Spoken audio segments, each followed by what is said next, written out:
Mr. Feller. Thanks, Robert. A few questions following up on Shirley Sherrod. Just a point of order in the statement. Point of order? A point of order. Okay. Is there a parliamentarian available for Ben's point of order? I cede my time to the gentleman from the Associated All right. Press. Using this term loosely. The statement says. Hearing no objections? Go ahead. I'm Thank sorry. you. The President expressed to Ms. Sherrod his regret. Is it accurate to say that he apologized, Yes. personally apologized? Yes. Okay. Thank you for the point of order. Reclaiming your time? Reclaiming the time. Did he lobby for her to take her job back or to take the new job? No, look, that was not what the call was about, and not what happened on the call. Obviously, the President said, as the readout discusses, that she has a unique set of experiences and a unique opportunity to continue using those experiences to help people. That's what he said to her, and obviously a decision about what she's going to do is up to her, and I think she is supposed to talk with the Department of Agriculture at some point today. She did accept his apology? Yes. Yeah. Maybe I missed this, but why couldn't she just have her old job back? I would point you to USDA in terms of they're handling the jobs discussions with Ms. Sherrod. I would say that I think what Secretary Vilsack offered was something that allows her to, again, as the President said, use some unique experiences to help root out what we know is a department that has struggled with discrimination. The President invited Ms. And I would Sherrod. just say that she's as April pointed out yesterday, she's a plaintiff in the Pickford discrimination case. The President invited her to the White House. No. And is it clear why the President was not able to reach her yesterday? Apparently he tried, and she's been all over TV. Why wasn't she reachable? It may have been because she was all over TV. The White House operator tried on at least 2 occasions last night and was both unable to reach her and unable to leave a voicemail. And the last point on that, is the White House comfortable with the fact that she has been on a lot of television shows? She's free to do and say what every other person in the country is free to do and say, Ben. Yes, ma'am. I'd like to ask about energy. Okay. Senator Kerry said it could be very tough to get the energy bill passed, and there's been talk that it could be scaled down and become more of a referendum on offshore drilling. I was wondering what response you had to that, and also any comment on what chances do you think there is of getting the bill done?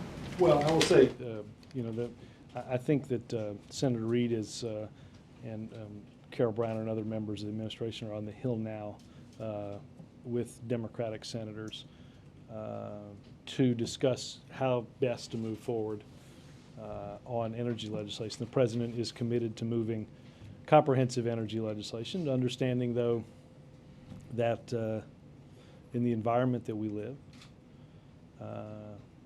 everything takes 60 votes in the U.S. Senate, which means there has to be bipartisan support and bipartisan cooperation for moving forward and getting something done. I do know there's discussions about ensuring that increasing oil spill liability is part of legislation and dealing with some of the problems that have been presented as a result of the BP oil spill. I think those will certainly be in whatever legislation is taken up. Okay, speaking of BP, what are you hearing today in terms of what's happening with the prospect of a tropical storm and evacuations? Well, Admiral Allen is going to brief a little bit later on today, and he'll have more on this. But their tropical depression warnings have gone out for the Bahamas and parts of South Florida, and the President received a briefing. As you all got the readout in the Situation Room yesterday, both about where we are on the cap and that process, as well as the trajectory of the storm potentially leading across Florida and into the Gulf. The protocols, Admiral Allen sent a letter to BP a day or so ago asking them for their timeline on removing equipment in the Gulf in the event that a storm heads in that area. Right now we have a trajectory that would put this storm, the intensity with which we obviously don't yet know, into the Gulf. The protocols that have generally been established by Admiral Allen are if you believe that what are considered gale force winds, so winds in excess of 39 miles an hour, are likely at the site, that preparation should begin 120 hours prior to that event in terms of moving that equipment out of the area. Obviously, the equipment is owned by different companies. And so Transocean, BP, and others all will make individual decisions as companies about when they would move equipment. I think there's no doubt that this storm has intensified and decisions will be made probably likely later this afternoon on moving some of that equipment out of there. For instance, the DD3, which is the rig drilling the relief well that is closest to the active well right now, about 5 feet away from it, is that and the Q4000, which was the boat burning the oil, recovered through the original cap.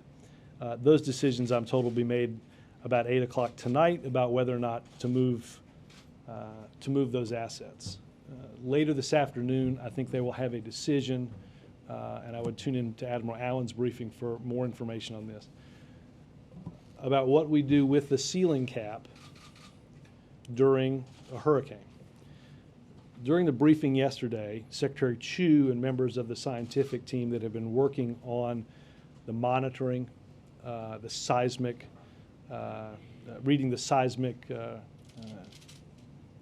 material on the testing, have been encouraged by what they have seen, believe that as of yesterday that the well was stable. So he is encouraged by what he's seen in the testing that has been conducted using the ceiling cap. I think a final decision, again, if the area is evacuated, whether to keep that ceiling cap on is a decision that will be made over the course of the next several hours. Thanks. Yes, sir. Secretary Gates today announced that the Obama administration was lifting a more than decade-long ban on U.S. military assistance to Indonesia's Special Forces Unit. Human rights groups are outraged by this because the Special Forces Unit has been accused of all sorts of serious crimes. Can you explain why this decision was made? I don't have anything on this, Jake. I'd point you over to the Pentagon on that. Can I ask you a question about Ms. Sherrod? Has the president seen the full 45-minute video, or at least parts? He mentioned during the call that he had read the transcript of her interview. The full transcript of her. I'm sorry, not of her interview, but of her speech. And what did he think? What was his personal reaction to her story? Look, I don't remember exactly what he said on the call, but I think they talked about how, look, we all have, I think he talked about and talked about experiences that he had had and written about in his book that in some ways were similar to the experiences that she has written and talked about as part of that speech. Can you elaborate a little bit? That's literally all that was said about that. Overcoming his own biases and his own... He didn't, he just talked about what he'd written in his book. He didn't get deeply into that part. Could you just elaborate a little bit on his personal reaction to either reading the transcript of her fuller speech or to the call itself to actually talking to this woman? Well, again, he thought she was, look, obviously she's got a remarkable story. He expressed his apologies for the events of the last several days. Obviously, again, this is a woman who has a unique set of experiences, both before this incident and now. The memoir or yes. the essay? The memoir. I just follow. So I think that, again, he was He thought she was very gracious, and I would say, as we did in the readout, the president expressed to Ms. Sherrod that Secretary Vilsack had, he believed, been extremely sincere in his comments yesterday, in his apologies, and believed that he was also equally sincere about the work that he is leading at the Department of Agriculture to ensure that the department's activities are conducted without discrimination. Yes, Robert. Yesterday during the briefing, someone asked whether the administration would be putting forward Cheryl Cook so she could sort of talk about what was said with Ms. Sherrod. And you directed that question to the USDA. Now that the president has apologized to Ms. Sherrod, why not put Cheryl Cook forward to say Again, what she did? I'd point you over to USDA on that. I don't know if you talked to USDA. Right. She's the person who supposedly said that the White Dan, House if you want to reach the wanted her to step undersecretary or down. the deputy secretary, again, call the Department of Agriculture. Do you know where she is? Where's Cheryl Cook? I assume at the Department of Agriculture. I don't know. But no plans at this point that you know of to put her forward so she can clear this up, what was said. Dan, again, if you're interested in talking to the deputy secretary, call the press office of the Department of Agriculture. Okay. I have another question, Robert. The USDA not allowing people to talk to her? Again, contact the U.S. Department of Agriculture. Robert, this was supposed to be a week of focusing on Wall Street reform, the economy, kind of an economy week, and there's this story that's been dominating the headlines. Any frustration at all that politically that the message was lost behind this? No. Yesterday, you said maybe the president would speak on this at some point. Any progress on that? Do you think he will? No. Is he avoiding speaking on this? Somebody shouted a question earlier in the signing today of unemployment. Is that going to happen in a place with reporters in the room? I don't know how the bill will be signed. I know the president is anxious to sign it. We have unemployment benefits that, if you've exhausted your state unemployment benefits at 26 weeks, despite the fact that normally through the Recovery Act we extended benefits through the 99th week, 2.5 million people have lost their benefits. Will it be done to still photographers only to avoid questions on this matter? I honestly don't know what the coverage is. We're anxious to get the bill and sign it. It was 1 year ago today that the president said the Cambridge police acted stupidly in the Henry Louis Gates matter, which kind of obliterated other news for about a week. Is that why the president is not coming out and talking about this publicly? Because of the year anniversary. Does he want to avoid that kind of media firestorm so that he can keep his focus on other issues? No. Could I ask you one other question, a substantive question on unemployment insurance? You said that. The president, as opposed to a procedural question. As a point of order, can you just circle that? The president this morning made the case that there's a lot of waste, fraud, and abuse in the budget, and that there's been an aggressive effort to go after that. Did the White House at least try to find $34 billion worth of waste, fraud, and abuse so that they could pay for this unemployment insurance bill, as the Republicans are insisting they did?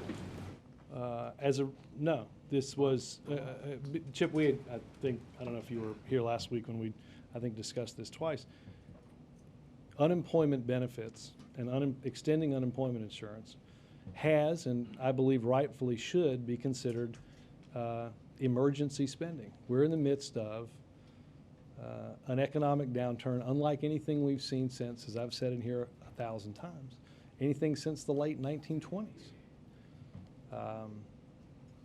That demands special action. The long-term unemployed are a big part of that 8.5 million jobs that have been lost. It took the Senate 4 different times just to get to this point. And thankfully we had Republicans like Susan Collins and Olympia Snowe that have understood that as they have voted in the past to extend unemployment benefits as emergency spending, unlike some who decided this was a perfect opportunity to play politics, much as there's a bill on the floor now to cut taxes on small business, which the president greatly supports. There's a component of that legislation to extend lending through community banks to small businesses to help create jobs, yet for as many times as most Republicans talk about small business, there's an effort to block that. I think the newspapers had it quite correctly this morning. That's because of politics. But you can get that benefit from unemployment benefits from passing it, and at the same time, why wouldn't the president say, okay guys, this has been going on, you had months with all these different votes. Why didn't he call up Orzag and the Green Eye Shade guys and say, go in there, find me $34 billion worth of waste, fraud, and abuse, let's pay for this thing at the same time that we're getting the benefits of Because, this. Chip, this is, the president believes this should be treated like every president has previously as emergency spending, and thankfully the partisan games are over because of the good help of two Republicans. Continue through election day on both sides. It isn't likely to continue through today. Again, I just mentioned that. You don't think this is going to be a political football through election day? Which one? Unemployment insurance? I'm happy to have that. I'm happy to make Exactly. each and every day about whether you're for people that have lost their jobs having the benefits that they pay for in order to make ends meet when they've lost their job. Governing is about choices, Chip, each and every day. But we talk about the partisan political games. I just said there's $30 billion to community banks to lend to small businesses to create jobs. I cannot imagine that in a normal time or in a normal year that would be considered controversial. But welcome to July 2010, Chuck.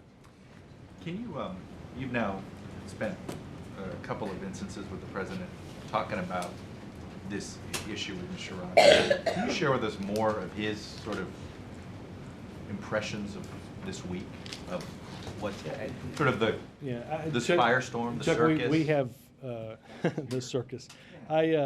We have not honestly spent a lot of time talking about that. We were, I obviously heard part of the call in order to provide a readout for you guys, but we haven't had a long chance to talk about it. You've done some media criticism. You were quoted in the Washington Post Did today. it here yesterday. And in here yesterday. Have you shared that with him? Is this his thinking as well? I don't, as I said yesterday, the actions of this administration should be reflected on. I think the actions of the media and their media culture should be reflected on. The statements and the actions of interest groups on each side of this should be reflected on it. And I've actually gotten a number of emails from reporters that share those reflections. Why did the president, is there a reason you emphasized here and in the readout it was emphasized that he wanted to make sure she knew that Secretary Vilsack's apology was sincere? Has there been a concern that she she thought it was? I don't think so. I think, look, I think most of you all saw what Secretary Vilsack said. I don't think. I think the phrase "I'm sorry" probably could or should be said a lot more in this town, and it's hard to get out sometimes. I thought I think it was hard to watch what Secretary Vilsack did and not believe this was coming from the bottom of his heart.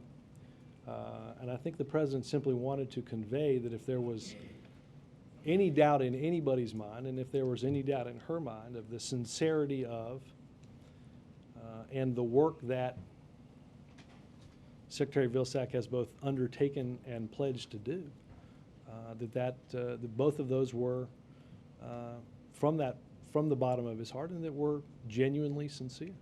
Another topic, there's a letter writing campaign being done by some poverty activists in southeast Ohio along Appalachia, and they've been writing letters to the president on paper plates. Do you know if the president? I know you guys go through these letters. Do you know of any of these let me check, letters that have come to him? I will. I don't know the answer to that. I know he gets. Regularly those, 5 to 10 of those letters. Let me see if any of those have gone to him. Yes, ma'am. Does the White House have a view about whether it's appropriate for a mosque to be built near the Ground Zero site in New York? I think I got this question last week and I render an opinion on it. So, no, still don't have an opinion on it. And just one quick thing on the Sherrod situation, since from the conversation that you heard, she had said that she didn't want to just get an apology from the president. She wanted to have a conversation about the issues that all of this sparked. Do you think the conversation they had was sort of a conversation about the issues, an exchange of ideas, or was it a little more perfunctory? How would you describe it? I think they had an opportunity to talk about parts of the situation, and I think, again, the president expressed his regret and expressed that her unique experiences provided her a good opportunity to continue that work. And they talked about, as I said a minute ago, some of the experiences that I think each of them have had. Ms. Sherrod talked about some of the work that she had done as the head of rural development in Georgia. And that's when the president said, I think there's an opportunity for you to continue that work if you want to do so. So I think it was I know the president believed it was a good call. Mark?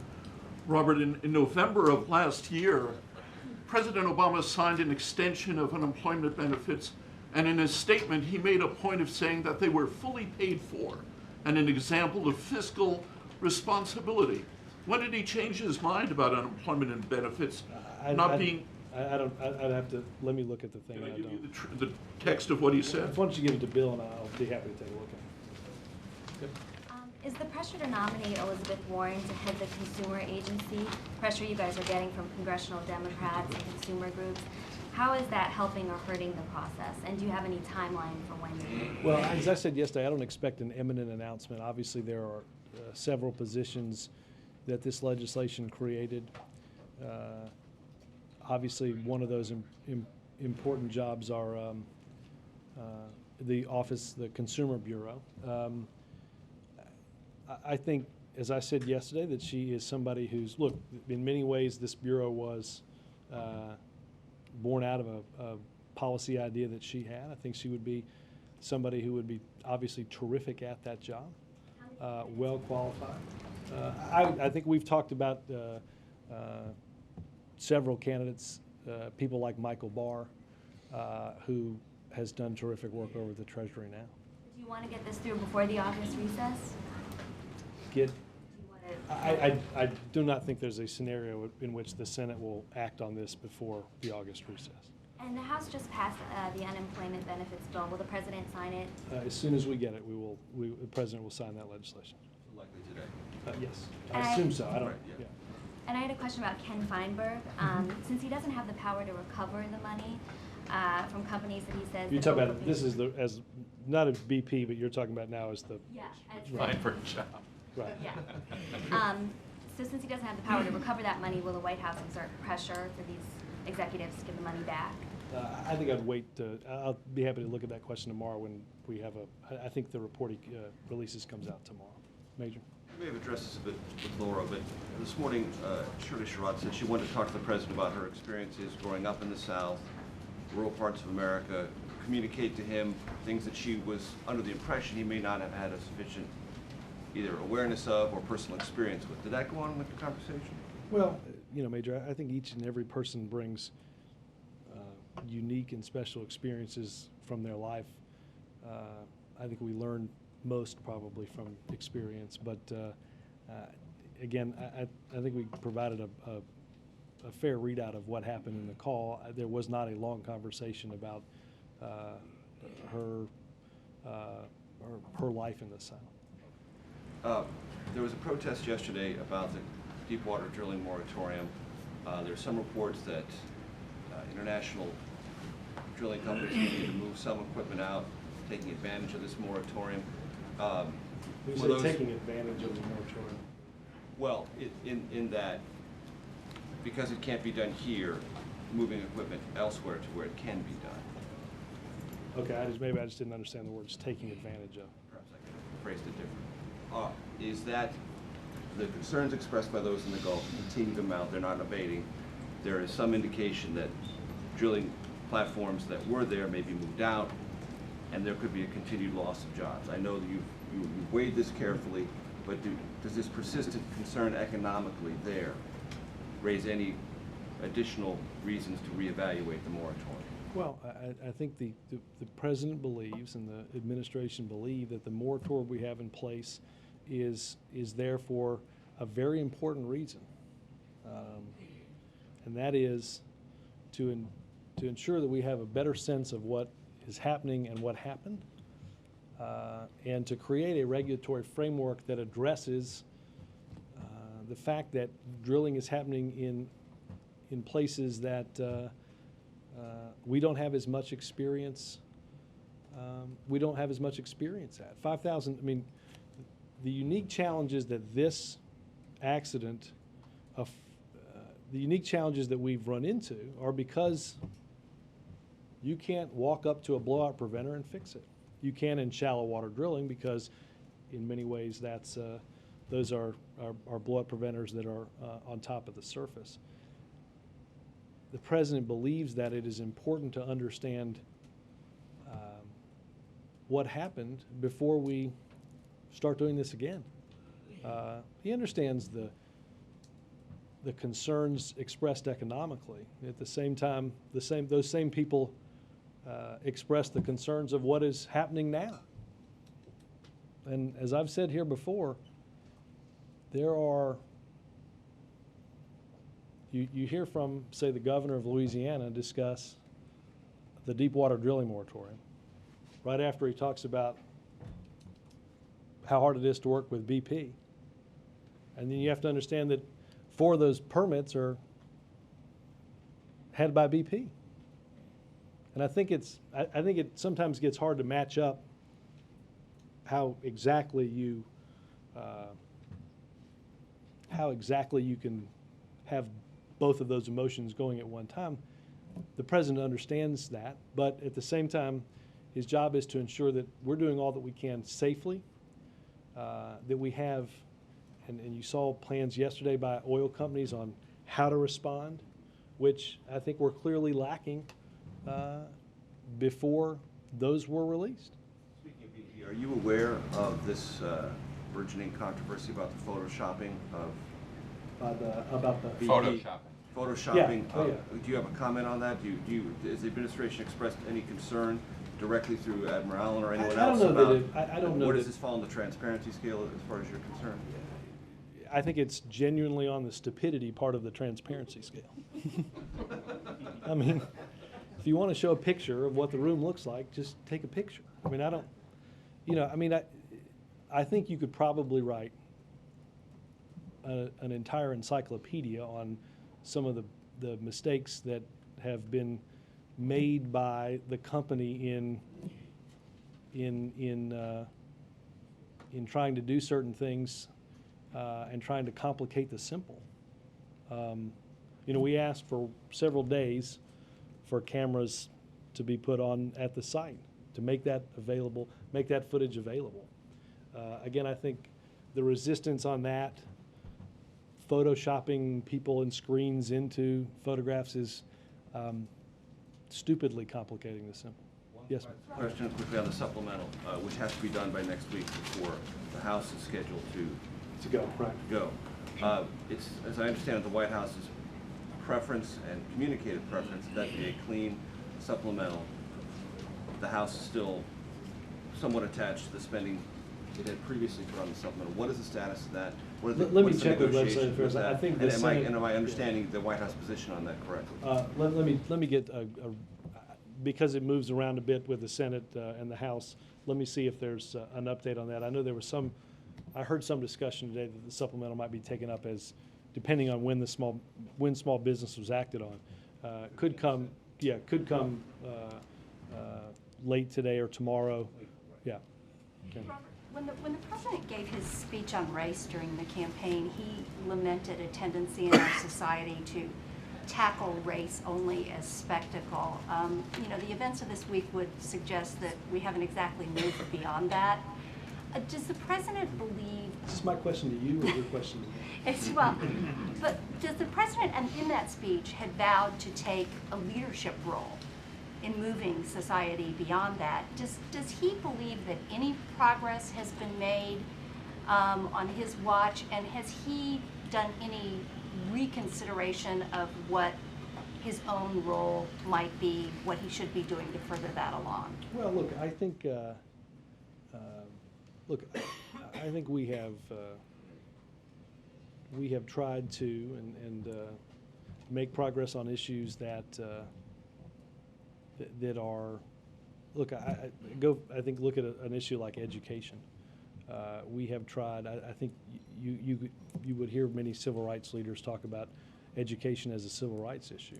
I think the progress that we've made on through initiatives like Race to the Top, which have seen an increase in standards, is something that that represents, while not maybe the traditional topic that you're talking about, but a better sense of equality in this country, at least in terms of the education that's offered to our children.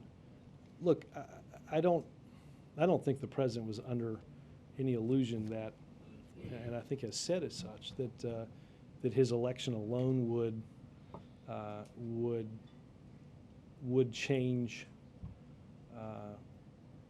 long-held views. And I think that we'll be having discussions on race and I'm sure there will continue to be differing opinions long after this president has left. Go ahead. Well, does he believe, you know, there have been kind of formalized, sporadic efforts in the past to, you know, sort of officially start a conversation on race. Certainly you could say that, I mean, during the Clinton administration, yeah, I mean, you could argue that that was what the beer summit was all about. What does the I would actually argue that I don't necessarily, first of all, the beer summit is a great example. I think that's, if I'm not mistaken, a term you guys coined. No, I don't think we ever. You're right, but you've embraced Okay. it. Run away from it. You've embraced it. No, well. But what I'm asking I is, drank the beer. You drank it. what is the you know, usefulness of these sort of events, these kind of choreographed events that do this versus the kind of thing you're talking about? Let me say this. I don't. And Dan had a point on, look, this is something that's dominated the news. And I was asked, Chip asked yesterday if this is a teachable moment, is the president the teacher? I don't think you have to, I don't think you have to have a teacher for this to be a teachable moment. I doubt that any of us have gone through the events of the past several days. If you work in this administration and thinking back to how this came to be, it's conjecture, but my guess is a lot of you all have thought about these issues in a way you might not have thought about last week because it wasn't at the forefront. I think it's these types of experiences that allow us to think through some of these issues and think about them in different ways. I don't think you necessarily have. It's not a teachable moment in the sense that there's a classroom setting, but each person has and sees experiences either that they take part in or that they hear about as part of the news that provides you a chance to look and learn. And maybe what we do is we learn that certainly if you listen to the entirety of what Ms. Sherrod was saying, you learn about how her experiences changed the way she thinks and the way she acts. And maybe because of that, we take the time to think about how we think and how we act. So I think in that way, while this isn't a set event or a symposium or a big meeting, it's still in and of itself a moment that I think provides us an opportunity to reflect and change. Robert, sorry, can I just follow up? If this is a teachable moment, what is the lesson? Is it about race or is it about media and politics? I don't know that I'd oversimplify it just to something. I mean, I think the beauty of a big teachable moment is each person gets to take away from it something different, right? I mean, look, Have I thought about the way all this unfolded? Of course. That the next time I hear about an event like this and a decision that's made somewhere, that you stop and ask, did we look at the whole context? Did we look at everything? I can't imagine that those same discussions aren't being had in your newsrooms by both you, your editors, by producers, in saying, next time maybe, and maybe that's race, maybe that's media and culture. I think all of it is one, I think it's all in one big, I think it's all one big thing. I don't know that, but again, I think the great thing is we all get to learn and look back and evaluate the entirety of the situation and pull different things.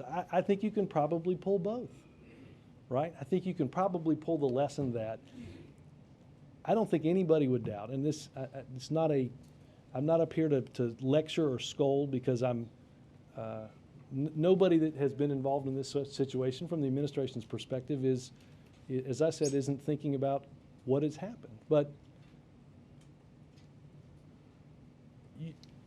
you know, asking that question, did we see the whole thing? Do we know when that story was? Do we know what her background is? Do we know how the story ends? I think, certainly I think some stuff like that is helpful and reflective, because I think not only is it, do we live in this crazy reality TV culture, right? Yes, I think that's part of it, but I also think it was undoubtedly sparked by the fact that it's a discussion about race, and that is something that always garners a lot of attention. May I just follow, Robert? Robert, just one quick question. You might have answered this before. Did the president watch the whole video? No, I said I'm earlier that sorry. I think he said on the phone call to her that he'd read a transcript of, yeah. The whole thing? Yeah. Okay. And when you were listening in or in the room, were you only listening to his part, or did you also hear her? I could hear both parts. You could hear both parts. And I don't even work for CNN. Sorry, I had to say it. And it sounds like what you're saying in terms of the teachable moment, if there's anybody who's doing the teaching, it's her in the entirety of her remarks. Is that? I think that's certainly one yeah. lesson you learn, yeah. Not putting aside that people shouldn't leap before they look and Well, get all I the think facts, that- but well, just in terms of I the think teaching that- about look, race, I that was think her. if I were writing Yeah. the chapter title, it Yeah. might be what you just said. Look before you leap. It might be don't rush to judgment.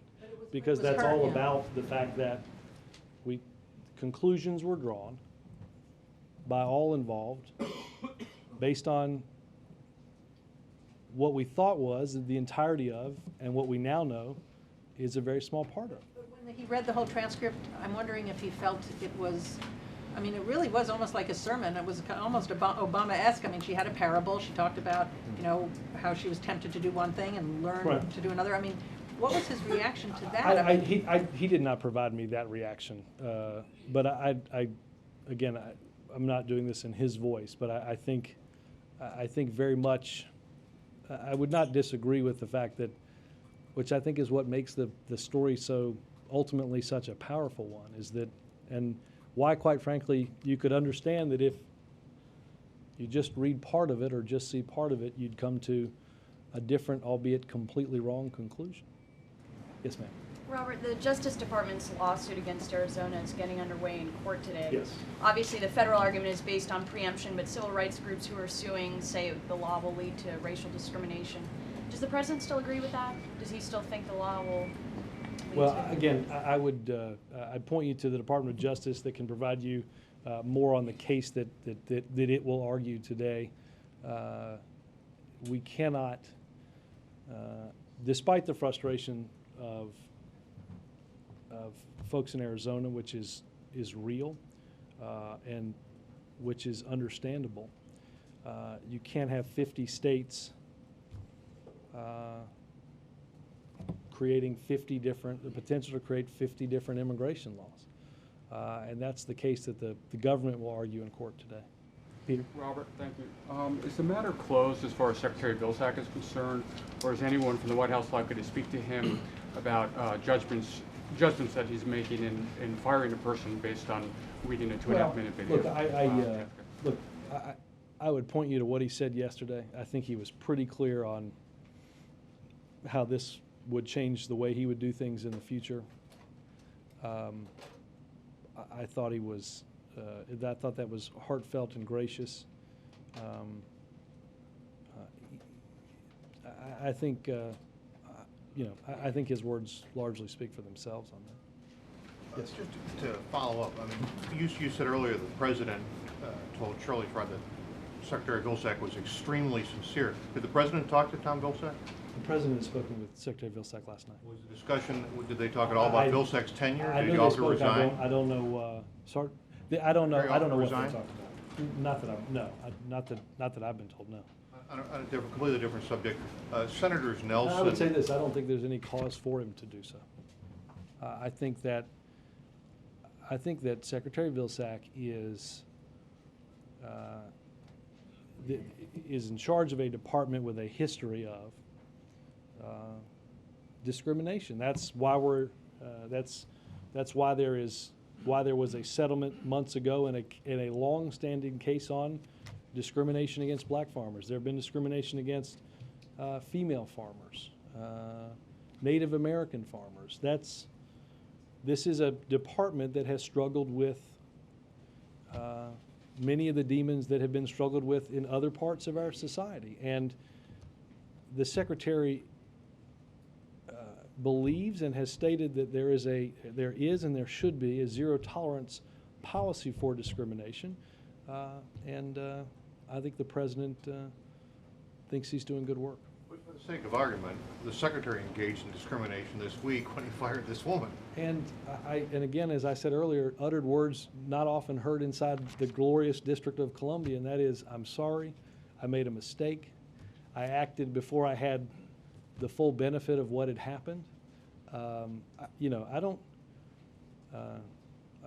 think Secretary Vilsack has been clear about the mistakes that he made over the past few days. On a different subject, Senators Conrad and Nelson have called for the President to extend the Bush tax cuts on those making more than $200,000. Any reaction to that? Any rethinking of that proposal? No, again, I would point you largely to what I said yesterday. I think Secretary Geithner has weighed in on this today, and I look forward to Chip asking many of those members how that's going to be paid for. Yes, ma'am. Robert, back on a few questions on race and Ms. Sherrod.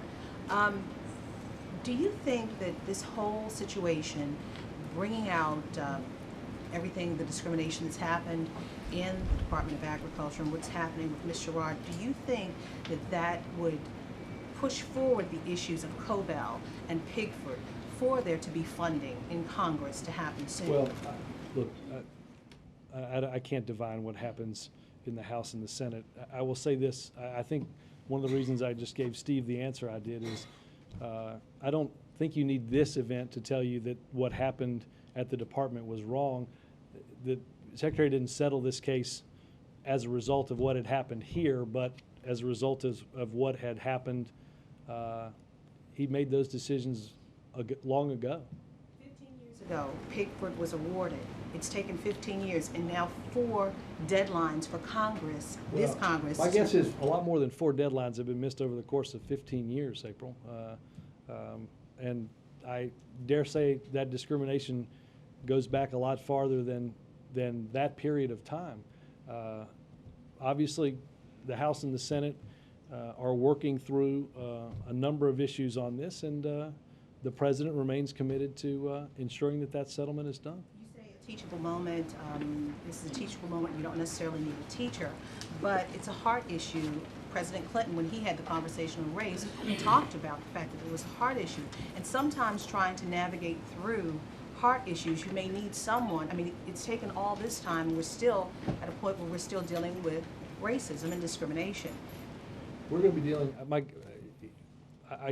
look, I think that's going to happen for a long time, April. It's not going to, the President of the United States, regardless of his race, I don't think would come out here and tell you that as a result of him or his election or his time here that racism and discrimination will end.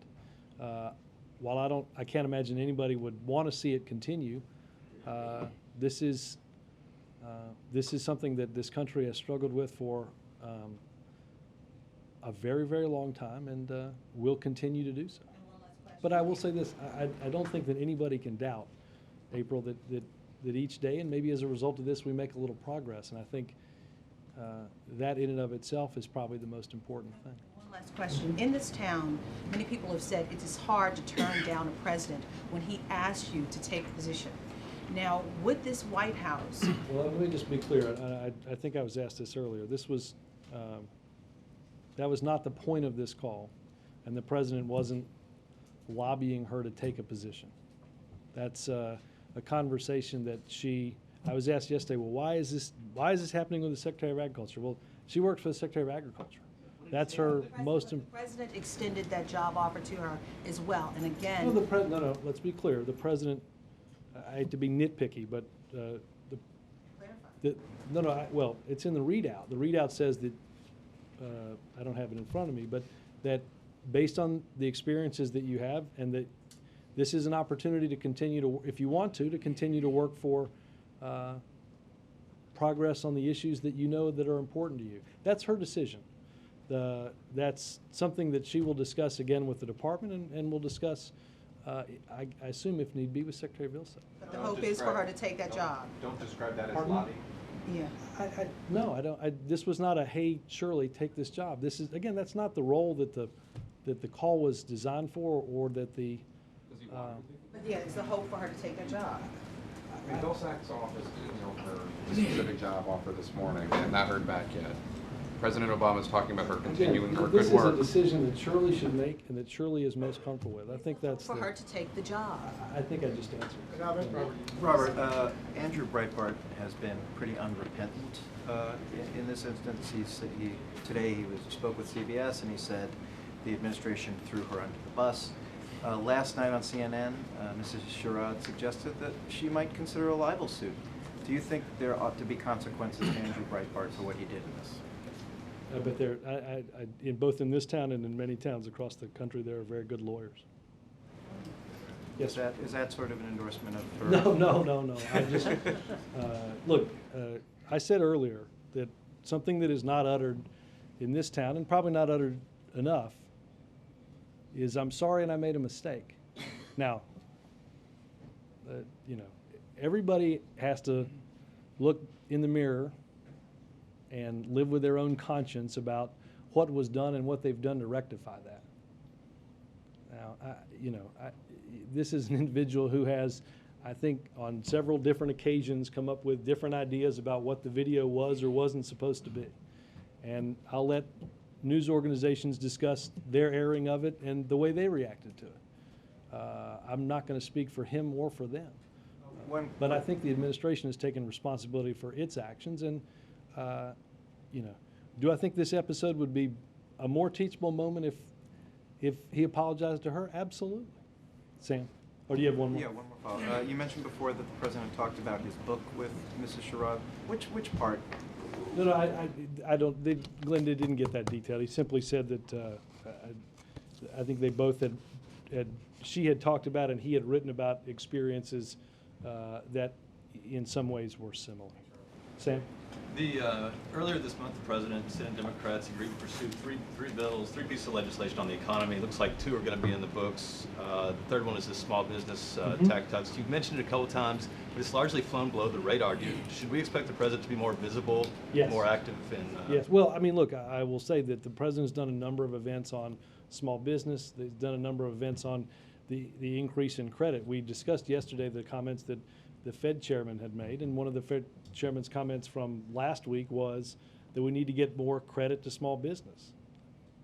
We hear a lot of talk on Capitol Hill, rightly so, about helping small business. The Senate will have an opportunity, as I understand it, in a standalone amendment to vote for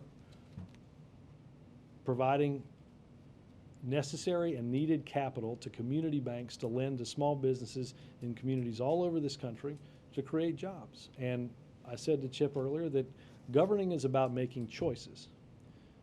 It was about choices this week when you had to decide whether you're for or you're against extending unemployment benefits for those that have lost their jobs as a result of the greatest economic downturn in our life, in many of our lifetimes.